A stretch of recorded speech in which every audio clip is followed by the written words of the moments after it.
Gülen, who chose a simple life, distancing himself from luxury, developed his intellect, creating new ideas which have gone on to be an inspiration for many people today.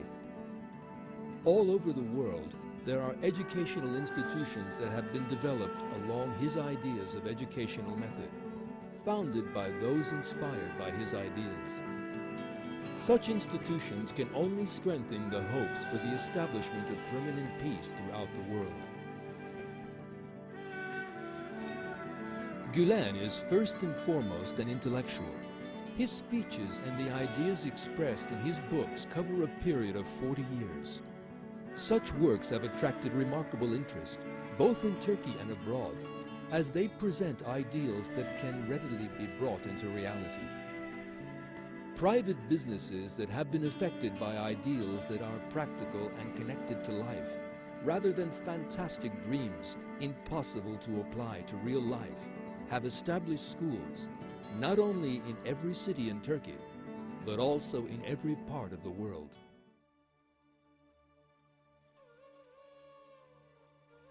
Today, we can see the graduates of these institutions coming from different regions of the world, having grown up in different cultures, yet still having an astounding concordance and unity, working in a leadership of wisdom and science in these schools throughout the world. These students are a silent evidence of how to live together peacefully, without taking into account the color of one's skin, or personal ideas or beliefs. The idea around which the children of different nations gather is the concept of dialogue and tolerance. This is the theme with which Fethullah Gülen has given much importance over the years. The ideal of dialogue and tolerance strikes those people who visit the schools, wherever in the world they may be. If the idea of dialogue and tolerance among cultures has been put forward by idealists, then those who are eager to nurture this tolerance and dialogue, those who are looking for the lost paradise, are then realists. We can rest assured that dialogue among civilizations and peace in the world are no longer a dream. As an intellectual, Fethullah Gülen has been a source of inspiration for organizations in which different people from different political and cultural backgrounds have gathered together in a warm embrace. This phenomena began to occur in the 1990s. As an authority in Islam, he invited the authorities of other religions to meetings that were set up within the mosaic of the religions that stretch over the history of time. He stretched out his hand with love, and he was not ignored. Pope John Paul II, the Chief Rabbi Eliyahu Bakshi Doran, and Patriarch Bartholomeos have been of those who have declared that Paradise Lost is known as peace on earth. Together they have all opposed the thesis of the clash of civilizations. Today, not only are religious authorities giving support to the message of Fethullah Gülen, also scientists and intellectuals living in various parts of the world have backed his call.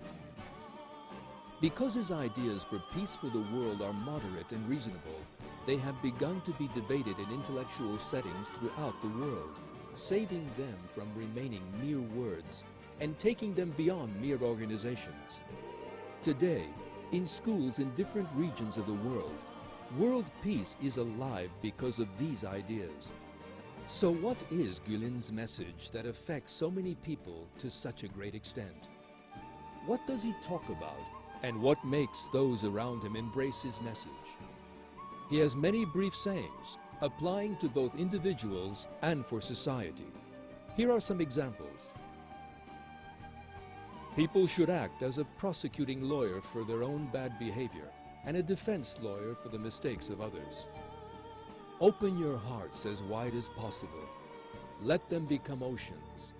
Love humanity and renew with faith. Become closer to every heart.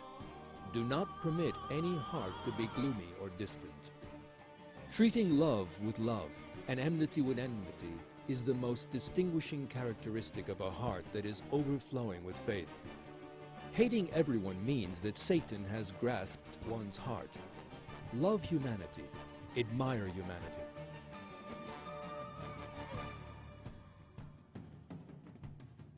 There are no limits to one's usefulness to others. An individual whose aim is great should be altruistic enough to sacrifice their soul for others. However, virtue depends on one's being intimate, generous, pure of intention, and removed from racial and national fanaticism.